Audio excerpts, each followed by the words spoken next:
ঠিক আছে বাবা, আমি গেলাম, তুমিও যাও। ঠিক আছে মা, সাবধানে।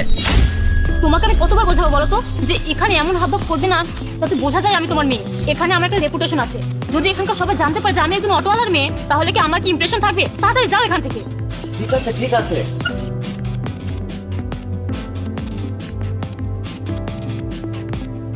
Good morning sir. Good morning. আজকে লেট হলো যে? সরি স্যার, আজকে একটু লেট হয়ে গেছে। কোনো ব্যাপার না। অটোওয়ালাটা কে?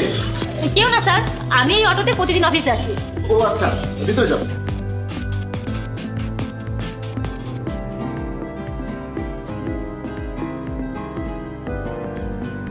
আরে অপু তো টিফিন বক্স এখানে ফেলে রেখে গেছে, এটা আবার আমাকেই ফেরত দিতে যেতে হবে।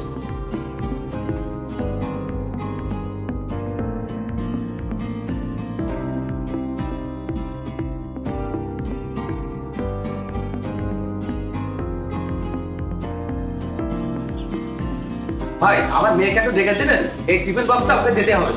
কি? আপনার মেয়ে এই অফিসে চাকরি করে? আপনার মেয়ের নাম কি? হ্যাঁ, আমার মেয়ে এই অফিসে চাকরি করে, আর আমার মেয়ের নাম অপু। ও আচ্ছা, আপনি অপু ম্যাডামের বাবা? আমার সাথে মজা করছেন নাকি? মজা করবো কেন, ও সত্যি আমার মেয়ে। আপনি একটু তাড়াতাড়ি ওকে ডেকে দিন। ঠিক আছে, একটু অপেক্ষা করুন। হ্যালো ম্যাডাম, আপনি একটু গেটের সামনে আসুন, আপনার সঙ্গে একদম দেখা করতে এসেছেন। আবার কি? বাবা, আমি তোমাকে 100 বার নিষেধ করছি তুমি আমার অফিসের সামনে আসবে না, আর কাউকে বলবে না তুমি আমার বাবা। তারপরও তুমি এসেছো।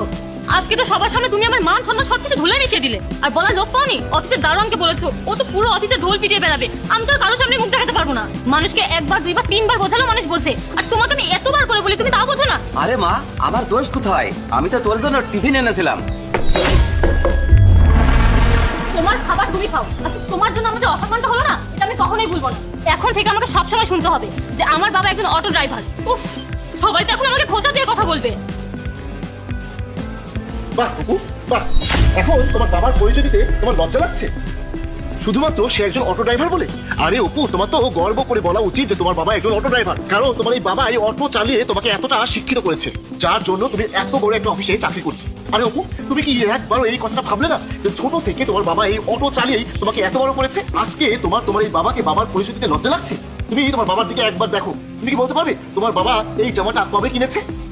জানি বলতে পারবে না। তোমার বাবার নিজের কাছে কিছু না থাকা সত্ত্বেও তোমাকে সব কিছু দিয়েছে। তোমার বাবা নিজে এসব সেরা পুরাতন কাপড় পরে ঘুরে বেড়ায়, আর তোমাকে সব সময় নতুন নতুন জামা কাপড় কিনে দেয়। নিজে না খেয়ে তোমাকে খাইয়ে লেখাপড়া শিখিয়ে এই উচ্চ পর্যায়ে তুলেছে, আর তুমি আজকে তাকে পরিচয় দিচ্ছ?